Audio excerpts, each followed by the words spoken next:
Buenas noches, hermanos. Empezamos ahora otra parte del estudio de Daniel, dando gracias a Dios porque nos tiene aquí presentes y para que nos siga guiando y tenga misericordia de nosotros en este estudio, que podamos seguir entendiendo cuáles son sus planes, cuál es la forma de entender al Señor, de que siempre Él no ha cambiado, Él sigue siendo el mismo. Y las circunstancias pueden ser diferentes, pero Dios es el mismo y tiene su manera de hacer, porque Él no necesita cambiar como nosotros nuestros planes cuando nos sale algo mal. No, Él sigue haciendo todas las cosas porque Él quiere que nosotros aprendamos que Él es fiel y Él a través de esa fidelidad nos muestra su misericordia y su gracia para que nosotros sustentemos o fortalezcamos nuestra fe. Así que ahora vamos a entrar a los versos que siguen del capítulo 3 para seguir viendo qué es lo que ocurre. ¿Qué cosa ocurre con Daniel, con Nabucodonosor? ¿Qué cosa está pasando? ¿Qué características podemos encontrar en los actos que Nabucodonosor hace y que nos podemos nosotros encontrar quizás en este tiempo en que nosotros tenemos que trabajar, convivir con los vecinos, convivir con los amigos, con el trabajo, con las jefaturas y todo lo que nosotros tengamos que hacer está vinculado a esto mismo, ¿no? Llega un momento lo que vamos a llamar el reto de la fe, ¿no? Vamos a ir poco a poco viendo lo que el Señor nos muestra. Vamos a entrar entonces ya hemos hecho el verso 1 al 7 la semana pasada. Ahora vamos a entrar al verso del 8 al 12. ¿Ok?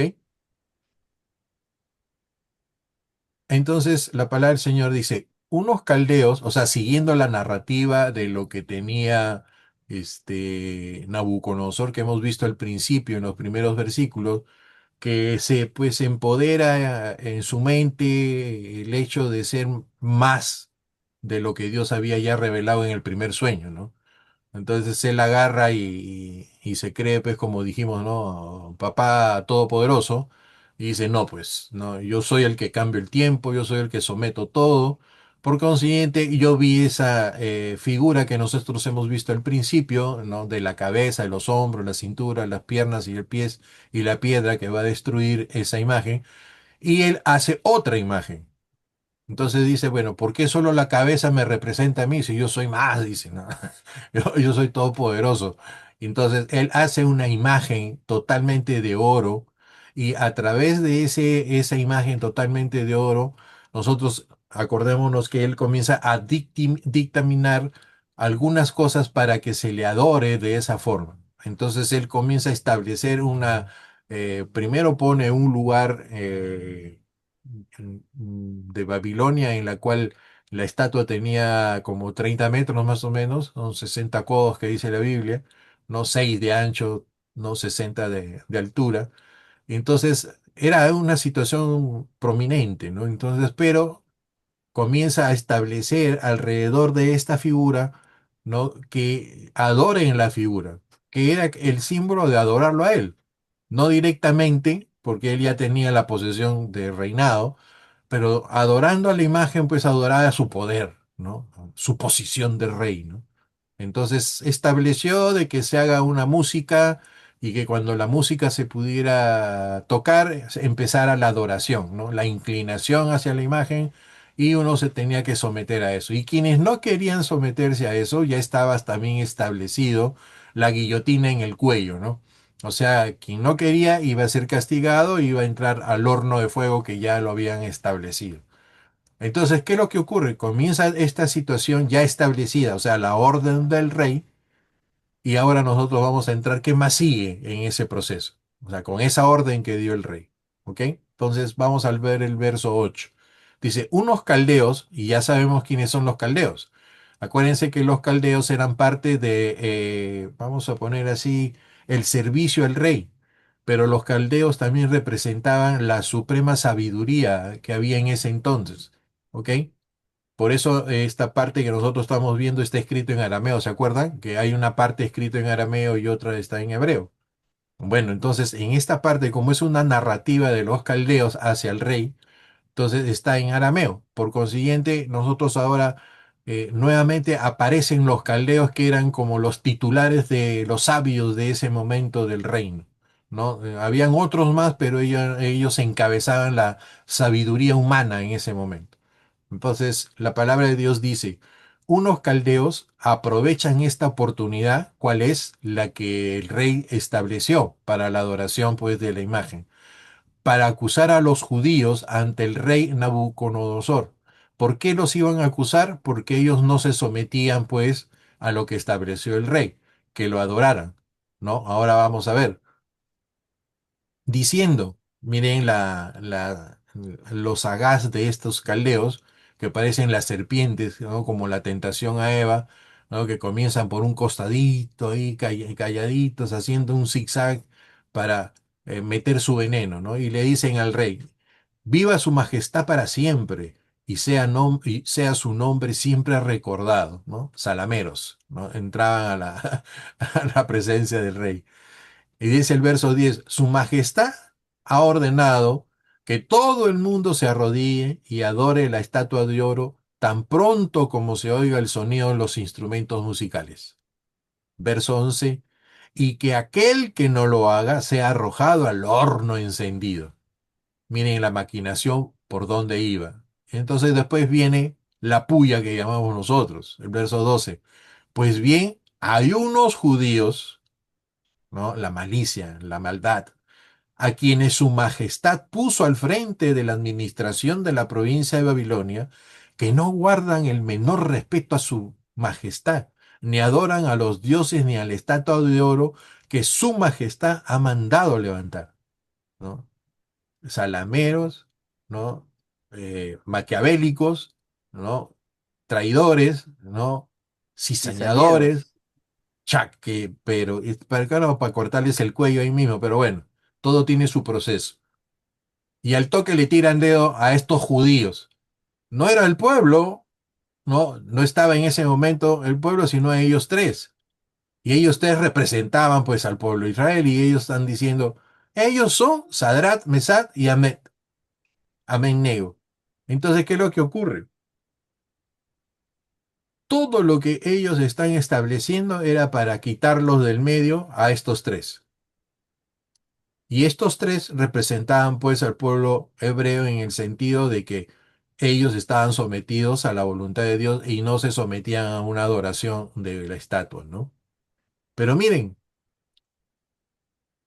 esta es una supuesta imagen, vamos a ponerlo así, ¿no? Ahí está el rey, ahí están parados los tres amigos de Daniel y todos los demás están adorando, ¿no?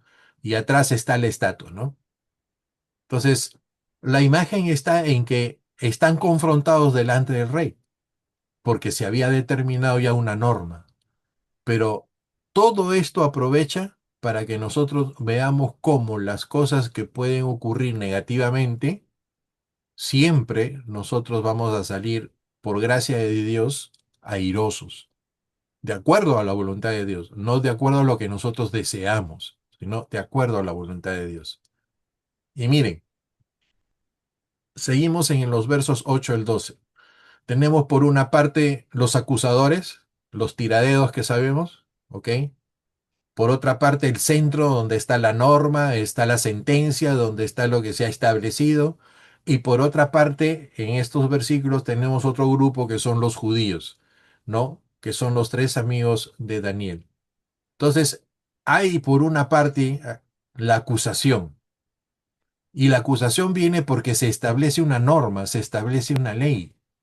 Y habíamos hablado en la clase anterior de que al pecado ahora lo están normando y le están poniendo leyes a favor de lo malo, de lo que está en contra de lo que Dios ha establecido, y que nosotros vamos a encontrarnos en esa disposición de, oye, si esa ley está en contra de la voluntad de Dios, ¿qué es lo que nosotros vamos a hacer? Entonces, vamos a llegar en un momento a confrontarnos, pero Dios no nos manda a mecharnos con nadie, no nos manda a pelearnos con nadie. Nos está mandando la sabiduría que Él ha dado y cómo es el comportamiento que debe ser de parte nuestra, así como la tuvo de los tres amigos de Daniel, el comportamiento que tuvieron basados en la fe que tenían con Dios. Entonces, ¿era obedecer al hombre o obedecer a Dios? Y eso se ha establecido en la palabra de Dios en el Nuevo Testamento igual. ¿A quién vamos a obedecer? ¿A los hombres o a Dios?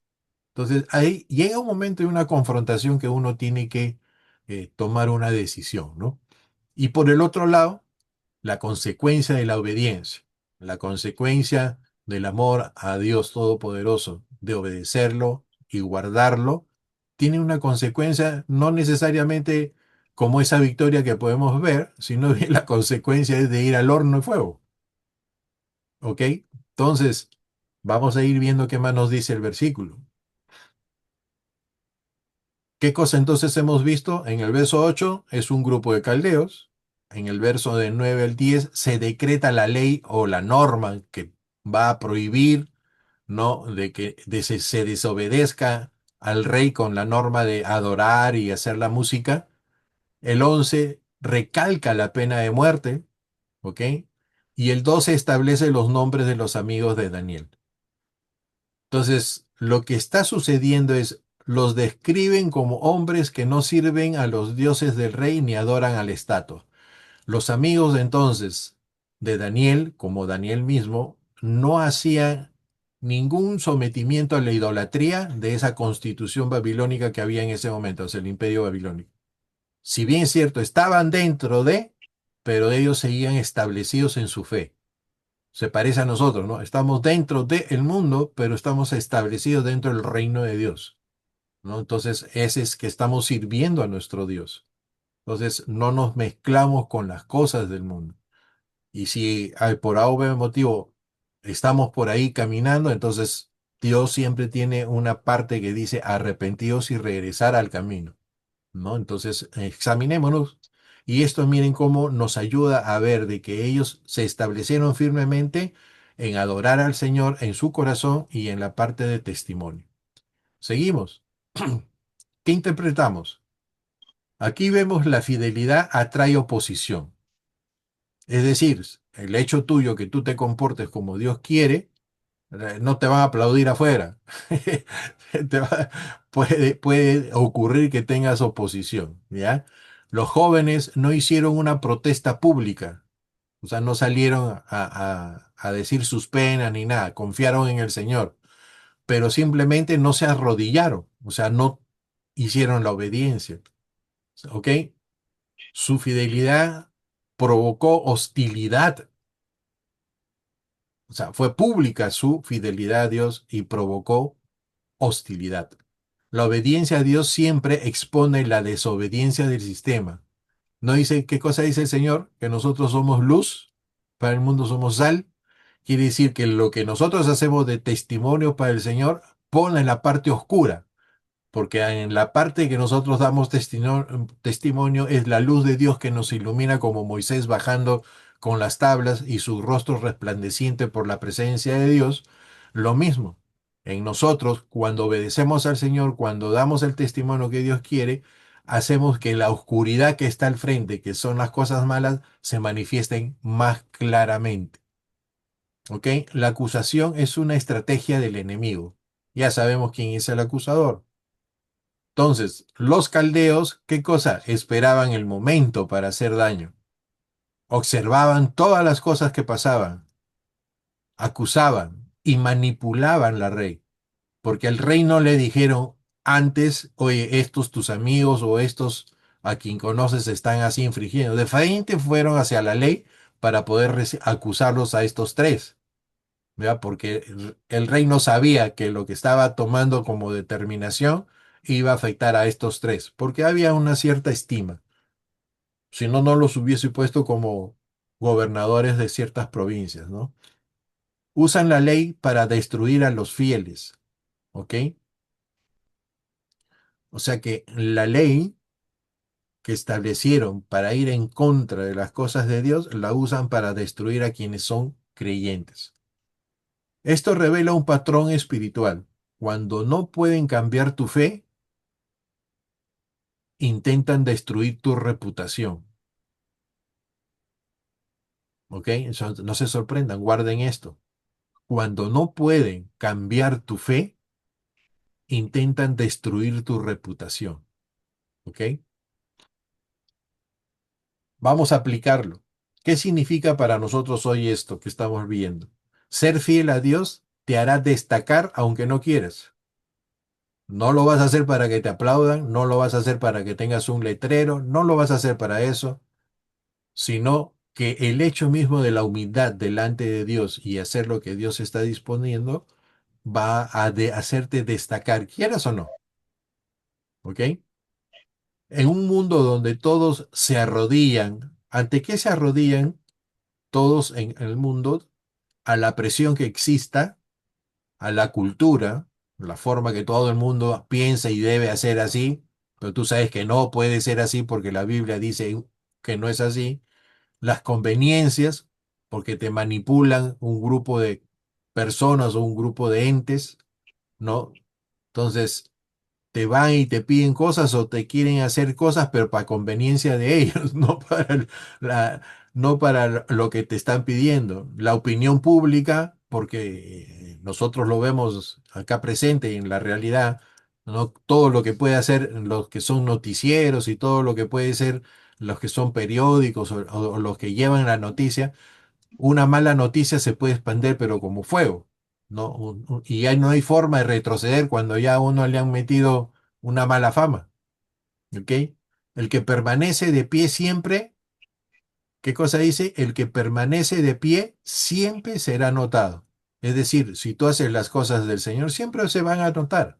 No necesitas tú hacer anuncios de tu persona. Haz anuncios de cómo uno se debe comportar delante de la presencia de Dios.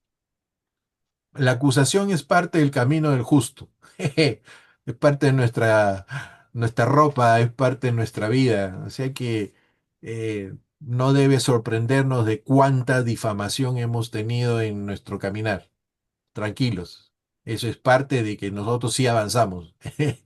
¿Se acuerdan de Sancho Panza? ¿No? De que decía, como ladran los perros, Sancho, es porque avanzamos, ¿no? Decía Don Quijote. Es lo mismo. Bueno, hoy las acusaciones pueden ser, eres intolerante, ¿no? O sea, cuando tú muestras la palabra de Dios, lo que significa la palabra de Dios y lo que Dios demanda, ¿no? Contra algo que ellos están aprobando y es negativo, eres intolerante, te dicen, ¿no? Al toque. Esas son palabras ya manejables por un sector. Eres anticuado. ¡Ah, Como su macho! discurso de odio. Ah, ay, Dios santo, esto lo he escuchado hace poco que hablábamos de cómo una persona se había expresado de una congresista que es cristiana, ¿no? O sea, aquí está el esquema, ¿no? Intolerante, eres anticuado, no encajas, no respetas a todos los que respetan, ¿no? O sea, tratan pues de realmente hacer una introspección, ¿no? De lo que ellos son te lo quieren poner a ti que tú eres, ¿no? Porque ellos son los intolerantes, ellos son los antiguados, ellos son los que no encajan porque la palabra de Dios los censuran, ¿no? Y porque no respetan, ¿no? Entonces, en ese sentido, vamos a encontrar en el camino gente que te va a achacar algo, pero en realidad es lo que ellos tienen en su corazón. La fidelidad a Dios siempre será contra la cultura, ¿ok? Contra el qué dirán, contra lo que se hace constantemente y porque lo hace todo un grupo, pues nosotros lo vamos a hacer, pero cuando uno es fiel a Dios por la palabra de Dios, entonces se va a manifestar que estamos en contra de siempre de todas las cosas, ¿no? Sigamos, la integridad no necesita defensa, ¿ok? Los jóvenes parados ahí delante del rey, estableciendo su fe, y no se someten a lo que el rey quería de la adoración a la estatua, ellos, esa integridad que tenían para el Señor, no necesitaba defensa. Ellos no se defendieron, ¿ok? Ellos esperaron nomás las consecuencias de lo que iba a ocurrir, porque tenían fe de que Dios se iba a manifestar para hacer la ayuda de ellos. Entonces, los jóvenes no se defendieron, no respondieron a los caldeos, No explicaron nada. La integridad habla por sí sola. ¿Ok? La verdad, la verdad prueba, como dice, la verdadera prueba no es el horno, es la acusación. ¿Ok? La verdadera prueba no es el horno, es la acusación. Antes del fuego viene la presión social. Antes del milagro viene la injusticia. Y antes de la liberación viene la calumnia. ¿Ok? Entonces, nosotros vemos acá un esquema de cómo es que a nosotros podemos entrar en estos problemas y cuando veamos estos problemas, recordemos que antes de, nosotros vamos a ver la mano de Dios después de lo que nos vaya a ocurrir. Ahora vamos a ver un pedacito de lo que dice. La pregunta es, ¿cómo reaccionamos cuando te acusan por hacer lo correcto? Bueno, cada uno debe tener su respuesta, ¿no? Y dedicársela al Señor, ponérsela a sus pies, ¿no? Y si estamos haciendo lo correcto, amén, bendito sea el Señor. Y si nosotros estamos todavía en función de ir creciendo y madurando, también tengamos fe, confianza que el Señor lo va a hacer. Recordemos que nuestro proceso de crecimiento no está en lo que nosotros hagamos, está en lo que nosotros creamos. ¿Qué crees tú? De acuerdo a eso, de lo que crees tú, debe ser la fe que Dios ha puesto en tu corazón, esa es la que va a ser el motor para poder seguir y haciendo las cosas de transformación. Porque esa fe va a traer la palabra, esa fe va a traer el Espíritu Santo, esa fe va a traer la presencia de Jesucristo en tu corazón. Y esa fe es la que va a sostener y te va a prevalecer delante de todas las cosas. No quiere decir que te van a evitar las cosas. ¿Ok? Porque a veces acá los amigos de Daniel no fueron, al final entraron al horno de fuego, pero en el horno de fuego fue la manifestación del milagro de la presencia del Señor. Eso quiere decir que no es que salgas del problema, sino que llegas hasta el final del problema y ahí es donde vamos a ver todos la mano de Dios y yo puedo dar fe de eso, eso es verdad. ¿Ok? Yo he pasado ciertas cosas en mi vida con mi esposa. En las cuales al final de, no, el principio sí es un así fastidioso por decir que tú estás esperando ya la mano del Señor cómo se va a manifestar y tienes confianza y en un momento dado se manifiesta lo que tu corazón anhelaba, ¿no? Entonces, pero es en una circunstancia negativa. A nosotros nos tocó entrar a un juicio de difamación que hicieron por una pelea de herencia y quisieron pues sembrarnos, por decir así, ¿no? Sembrarnos malas noticias y malas cosas. Y cuando quisieron hacer eso, delante de la jueza, quien quiso llevar falsas cosas que supuestamente habíamos hecho, puso los CD y todo eso, y los CD no funcionaron delante de la jueza. Y nosotros estábamos con mi esposa orando, le decíamos, mira, ve, no necesitábamos ni siquiera abogado, porque la jueza al final dijo, esto no sirve como prueba de que nosotros hayamos hecho algo. Y no, nunca habíamos hecho nada, pero querían sembrarnos esa situación. Y aprendimos nosotros a confiar en el Señor, que en ese último momento, como decimos, suceden las cosas que nos anhelamos en nuestro corazón. Y Dios se manifiesta. Y para nosotros fue la manifestación de Dios de que no funcionaran esos CD, las acusaciones falsas, y que la jueza determinara las circunstancias positivas para nosotros, ¿no? Y le damos gracias a Dios siempre y recordamos todo ese proceso para nuestra vida. Entonces, la enseñanza sería del 8 al 12 que la fidelidad silenciosa provoca oposición ruidosa. Cuando uno es fiel silenciosamente, los demás se encrispan, ¿no? Se achoran. Así que, pero Dios usa esa acusación para preparar el escenario de su gloria. Nosotros vamos a ver en estos versículos que siguen, después de toda esta escena en la cual prevalece la ley, su norma del rey, la acusación hacia los amigos de Daniel y la amenaza del castigo, todo eso estaba hecho, si lo vamos a ver al final, para ver la gloria de Dios cuando ellos entran al horno de fuego. ¿Ok? Miren, vamos a entrar al verso 13 y 18.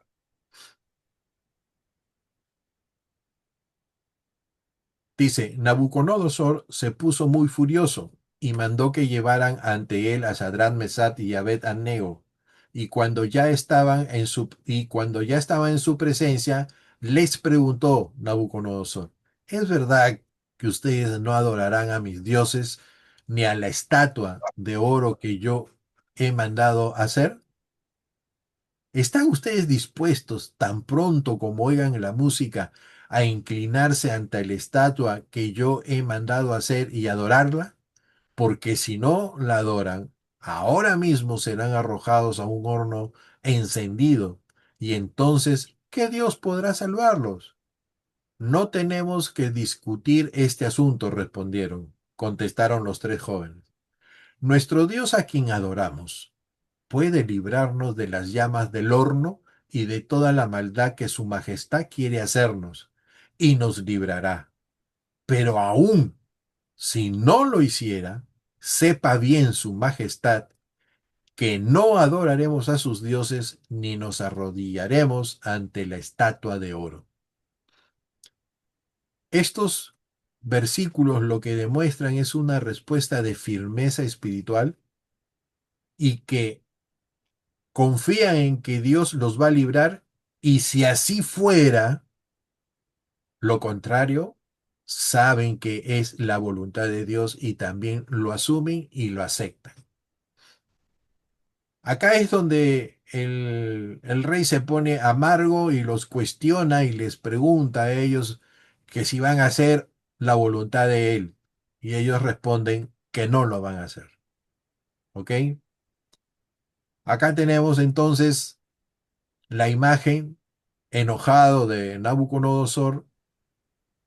Se establece la manifestación del rey a través de sentenciar a los jóvenes por la respuesta, y se manifiesta la respuesta de los jóvenes dando testimonio de su fe y confianza en Dios.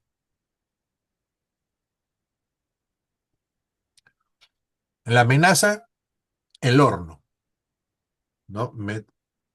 Hay que meterlos ahí y calentar el horno 7 veces más. Bueno, esta imagen está en que antes de el proceso ya ellos están orando y pidiéndole al Señor de que se haga su voluntad. ¿Ok? Entonces, no es que por el miedo, no es que por el temor, no es por las circunstancias que ellos empiezan a confiar o a adorar al Señor, sino que ya tienen en su vida una naturalidad de adoración al Señor, honrando su palabra y honrando y siendo fieles.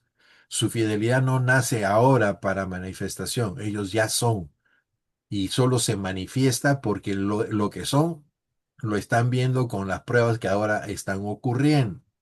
¿Ok? ¿Qué dice? Vamos a ver, verso 13, el rey está furioso contra Sadrach, Mesach, Abednego. El verso 14 y 15 les da una segunda oportunidad porque les pregunta y les dice, ¿van a hacer esto? Y ellos, vamos a ver la respuesta.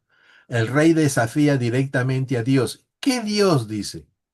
Te va a librar de lo que yo te voy a hacer. Los jóvenes responden con calma y firmeza, porque eso es lo que debe dar nuestra fe también. No debe haber desesperación, sino tiene que haber esa confianza. Y la confianza no tiene por qué alterarte, sino ser una persona de temple delante de la presencia de Dios y delante de las circunstancias. Declaran que Dios puede librarlos. Fue el testimonio que están dando del Dios Todopoderoso en el verso 17. Y en el verso 18 declaran que aunque Dios no los libre, que no ocurra como ellos anhelan también su corazón de no entrar al horno, pero si se tiene que hacer, se hará. No van a adorar la estatua. ¿Ok? ¿Qué significa? La fe verdadera no negocia con la presión, por más que te pongan una pistola. Si la fe es verdadera, no vas a cambiar. Si la fe solo es superficial, va a haber consecuencias. El rey ofrece una segunda oportunidad, esperando que ellos cedan, pero no fue así. Pero la fe auténtica no se compra con amenazas ni se vende con conveniencias. ¿Ok? La prueba revela la madurez espiritual. Los jóvenes no solo creen que Dios puede librarlos, creen que Dios sigue siendo Dios, aleluya, aunque no lo haga. Es decir, cuando nosotros estemos enfrentados a una necesidad, le pedimos a Dios y esta no ocurre, debemos tener el mismo sentimiento como si Dios no hubiese hecho el milagro. No podemos nosotros condicionar a Dios o nuestra relación con Dios con lo que Él puede hacernos o lo que deja de hacernos. Él es siempre poderoso, Él es siempre eterno, Él es siempre amoroso, Él es siempre misericordioso y eso no cambia. Entonces, como sería Romanos 8:28, todas las cosas ayudan a bien a los que aman a Dios. Todas las cosas implica positivo o negativo. Pero en lo positivo hay que ver la mano de Dios y en lo negativo también, porque hay enseñanza. ¿Ok? Los jóvenes no solo creen que Dios puede librarlos. Perfecto. Creen que Dios sigue siendo Dios aunque no haga lo que ellos están orando. Esto es fe no utilitaria, o sea que no usa a Dios, no condicionada, ¿ok? No interesada. ¿Está bien? Perfecto. El rey no lucha contra tres jóvenes, sino contra Dios. Sin darse cuenta, él levantó la mano y dijo, ¿y qué Dios te va a salvar? Y se enfrentó a nuestro Dios Todopoderoso. Cuando pregunta, ¿qué Dios podrá librarlos en mis manos? Está declarando una guerra espiritual. La historia demostrará que no es Dios quien está a prueba, sino el rey. La obediencia vale más que la vida. Los jóvenes no están defendiendo su reputación, sino la exclusividad de la adoración. Su adoración es únicamente para Dios, no está dividida en diosesitos, ¿ok?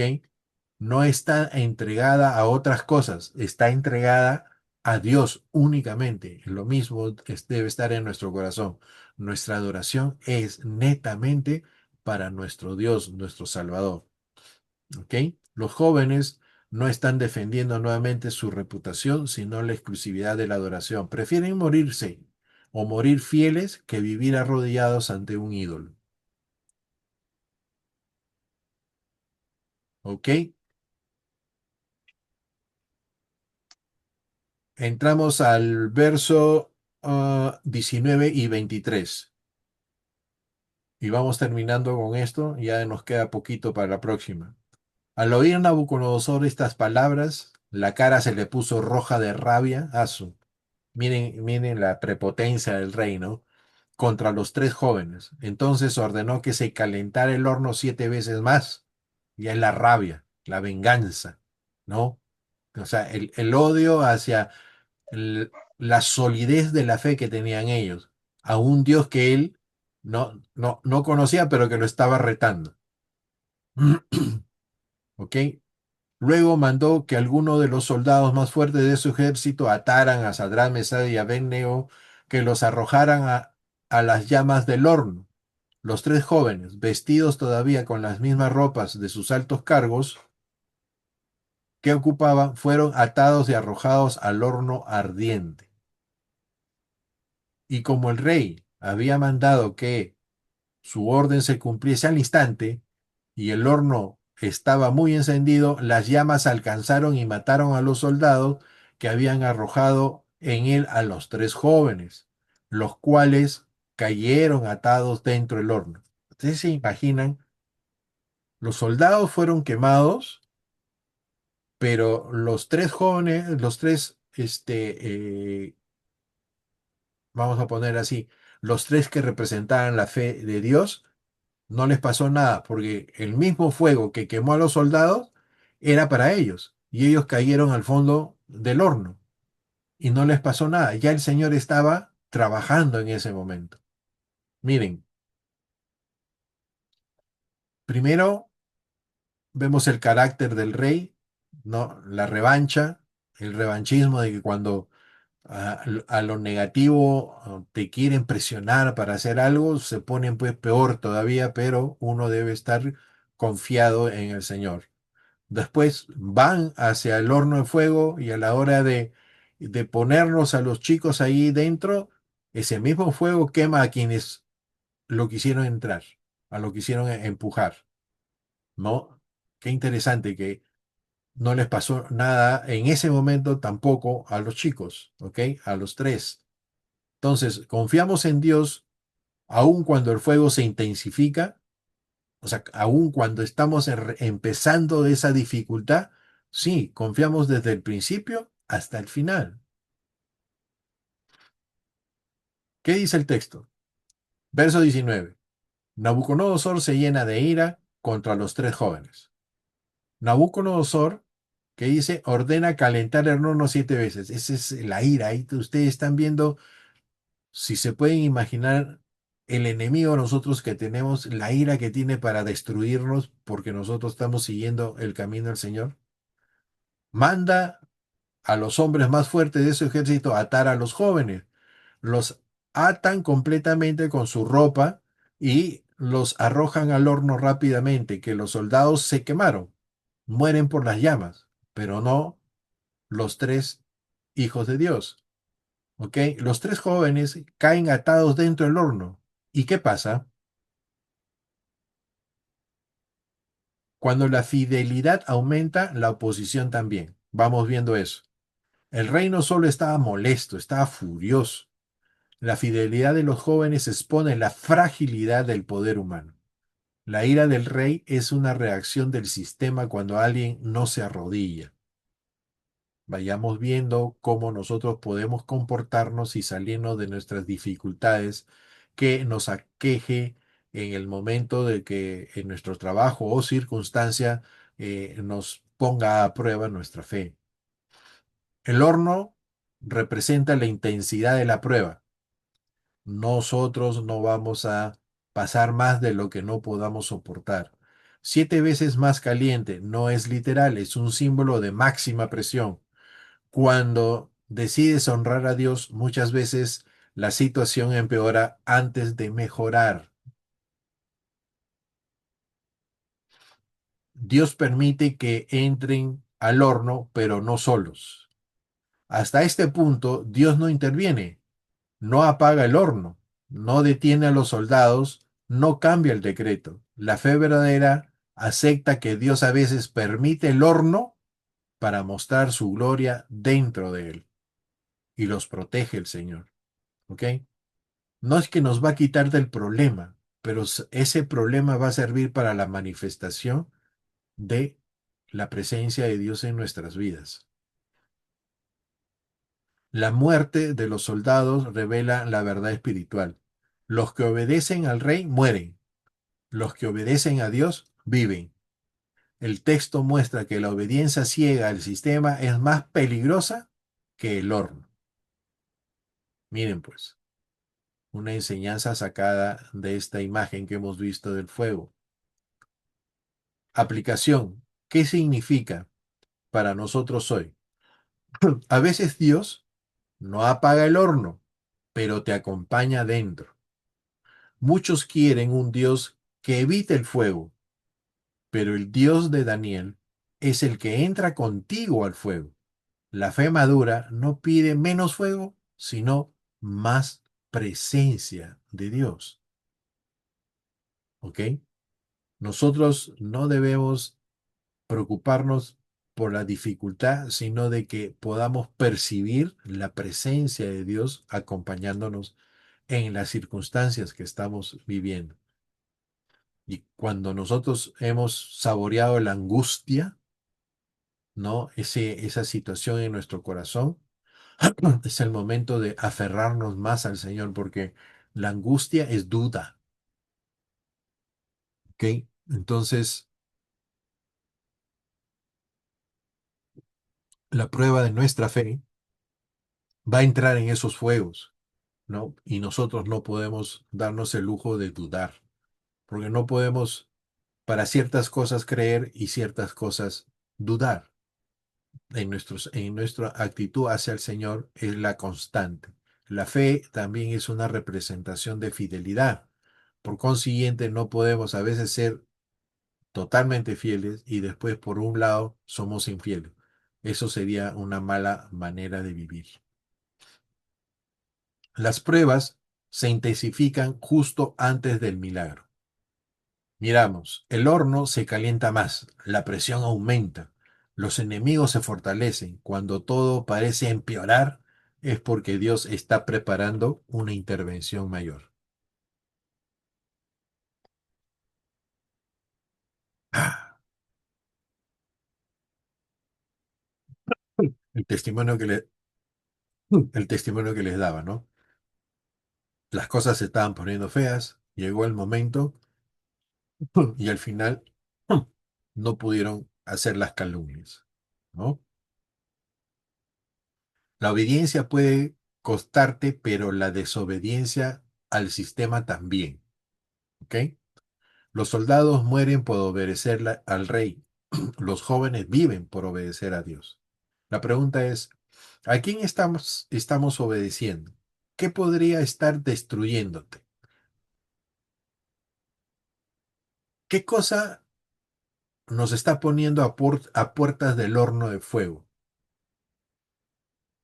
¿Y qué cosas está en nuestra vida en la cual sentimos la presencia del Señor?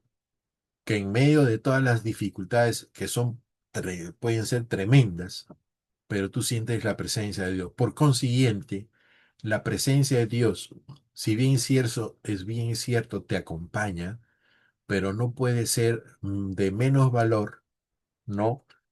Que compararlo con el dolor que puedas estar teniendo y que nosotros miremos el dolor como algo que es tremendo y que bueno, pues Dios me está acompañando, ¿no? No es así. El dolor que podamos tener puede ser 100%, es menos que la presencia de Dios en ese mismo dolor que nosotros sentimos acompañados por el Señor. Por consiguiente, Dios no puede ser manipulado. Él es siempre presencia eterna. Él es totalmente proveedor de salud, totalmente proveedor de bendición, totalmente Dios. Por consiguiente, Él no puede estar como una herramienta para solucionar nuestro problema. Él es Dios y está sobre todas las cosas. Entonces, ¿qué cosa es lo que está haciendo que en nuestra vida puede ser preocupaciones, desobediencia también? Está haciendo de que no tengamos certeza de esa presencia de Dios que es la que nos puede sacar de todas estas cosas. Y una de las cosas que estamos estableciendo ya en estas lecturas es de que si la ley es la que nos gobierna, entonces la gracia no la tenemos. Y si tenemos la gracia, no es para dejar de obedecer las cosas que ya están establecidas y tenemos entonces que verlas y verificarlas en la palabra de Dios para conocer las cosas que Dios quiere de nosotros. O sea, no podemos hacer una creencia o una fe que no esté sujeta a la palabra de Dios. Si no hay literatura, si no hay un escudriñar en la palabra de Dios, nunca vamos a saber realmente cuál es y cómo se comporta Dios para solicitar, para pedir, para de todas maneras mostrarnos el camino de la mejor manera. A veces tenemos un compás o una brújula en el camino, pero no sabemos usarla. Bueno, aprendamos nosotros a usar el compás o la brújula de la mano, leyendo la palabra y las instrucciones que están en la palabra para que nos pueda guiar por el camino hacia la dirección correcta. La fe no evita caer, pero evita ser consumido, ¿ok? Los jóvenes caen dentro del horno. La caída no es una derrota, es parte del proceso, ¿ok? Pero estamos hablando de la caída de las pruebas, no de estar pecando constantemente. Cuidado, ¿ok? Es la caída en el momento en que caemos en esos fosos de prueba para que nuestra fe sea fortalecida. Dios no evita que entremos a esos fosos, ¿ya? Están hechos para probar nuestra fe. Evita la destrucción dentro de eso. Es decir, que nosotros no nos quedamos en esos huecos, sino que tenemos que salir de ellos para seguir adelante. Y la ayuda del Espíritu es tremenda en este proceso. Y todo está en confiar. Pero ¿cómo voy a saber? ¿Cómo esto? Confía, cree. Pero ¿y cómo es? Cree. O sea, más no se te puede explicar. No hay un significado mayor a la palabra creer. ¿Ok? Si vas a Hebreos 11, que la fe es la certeza de que se espera y la convicción de lo que no se ve, sí, ese es un concepto que te ilumina o que te ilustra cómo es la fe que profesaron nuestros antiguos hermanos, pero la fe que Dios nos muestra a nosotros no está basada en un concepto, está basada en una persona. Y esa fe, ¿ok? Es la que nos ha dado a nosotros la posibilidad de ser hijos de Dios, de arreglar nuestra relación. Y esa fe entonces no solo es un concepto, sino entonces es la persona de Jesucristo, porque Él es el que murió en la cruz. Por consiguiente, cuando hablamos la fe, estamos hablando de lo que ha hecho Jesucristo y de la manifestación del amor de Dios en la persona de Jesucristo. O sea, no solo es que tu mente diga, sí, sí, sí, sí, sí, sí, sí, creo, creo, creo, creo, creo. No, es una convicción de lo que Dios ha hecho por nosotros. ¿Ok? Eso nos evita quedarnos en esos huecos en la que se prueba nuestra fe. La enseñanza entonces es que la fidelidad puede llevarte al horno, o sea, la consecuencia de ser fiel con Dios, pero nunca te dejará solo en Él. Y lo que destruye a otros no podrá destruirte a ti. Es decir, las pruebas y las circunstancias de la vida que a otros los trae de cabeza y que no tienen a quién afianzarse, no tienen en qué creer y no tienen cómo sostenerse, para nosotros no, porque sabemos que el Señor tiene un propósito con todo lo que nosotros vivimos. Entonces nos fortalecemos a cada instante, es diferente. Todos sufrimos iguales, no hay sufrimiento para el cristiano o sufrimiento para el que no es cristiano, todos sufrimos igual. La forma es cómo salimos de eso y cómo confiamos y en quién confiamos. Entonces, que nosotros entendamos una cosa, que lo que Dios está mostrándonos con Daniel y en estas figuras en las cuales nosotros hemos estado mirando la prueba, ¿no? La cólera del rey, ¿no? Que para nosotros es el enemigo, como nos mira a nosotros los creyentes que andamos, ¿no? En la fidelidad que Dios manda. Bueno, él tiene la mayor forma de estar buscando que las circunstancias que puedan ocurrirte, él meta más leña. No, él no te pone la prueba, sino que ve cuando ocurren las circunstancias y ¡fua! Mete más leña en las circunstancias. Entonces, te toca a ti cómo vas a reaccionar, o si reaccionas por el lado que no corresponde y le llamamos la carne, o si reaccionas por el lado de la bondad de Dios y misericordia. Porque tampoco es fácil confiar en el Señor. ¿Ok? Y yo lo digo en el sentido de que eso se aprende, eso no se aprende por libros, se aprende porque has sufrido, se aprende porque te tocó la prueba. Y cuando sales de esa prueba, bendito el Señor, que quien te sacó de la prueba es el Señor, entonces te fortaleció tu fe. Entonces tú no puedes decir que no tienes esa fe del Señor, porque esas pruebas que hemos tenido en el pasado o ahora en el presente, lo que están haciendo es fortalecer nuestra fe porque Dios las está permitiendo para eso. Entonces debemos tener confianza en que el Señor está fortaleciendo a cada rato a todos sus hijos, a todos sus hijos. No hay uno más, uno menos, pero sí hay un secreto. Dios no va a ir en contra de tus ojos cerrados, tus oídos tapados o tu voluntad de querer hacer lo malo. No, ahí no va a trabajar. Si no hay arrepentimiento, si no hay un sometimiento de humildad delante de la presencia de Dios, no van a funcionar las cosas. No van a funcionar las cosas. Las cosas funcionan cuando uno se somete a las cosas de Dios. Entonces, aprendamos de la fidelidad de los tres jóvenes, de las imágenes que nos ha podido dar estos versículos, de que hay gente pues cizañera, hay gente que está buscando hacerte el mal, ¿no? Y hay circunstancias que también son y te vienen a hacer el mal, por ejemplo, cosas que podemos vivir como nación, ¿no? Cosas que nos puede tocar y las angustias de que puede haber circunstancias negativas, cómo nosotros vamos a afrontar todo eso, ¿no? Ya lo hemos vivido ya como personas adultas, circunstancias nacionales, por decir así, ¿no? Y nosotros debemos seguir orando, pidiendo al Señor que Él esté en medio de todo lo que está pasando, esté el Señor con su misericordia por nosotros. Entonces debemos orar por aquellos que son débiles de fe, debemos acompañarlos a caminar, ¿no? Y nosotros mismos pedirle al Señor que nos siga fortaleciendo porque no somos perfectos y porque también tenemos en algún momento esos resbalones en las cuales le pedimos al Señor, por favor, nos fortalezca en fe, ¿no? No estoy hablando de pecado, estoy hablando de esas pruebas que a veces no las podemos manejar, ¿no? Y lo que Dios está buscando en nosotros desde que hoy, vamos, muchachos, ustedes tienen todo lo necesario para salir de todas esas circunstancias. Me tienen a mí, dice el Señor. Aleluya. Entonces, vamos para adelante. Que Dios me lo bendiga. Nos veremos la próxima clase si el Señor lo permite. Falta muy poquito para terminar el capítulo 3. ¡Ah, su qué lejos, qué grande! Son 30 versículos, Dios mío. Dios me lo bendiga, pastor, todo Muchas suyo. gracias, David.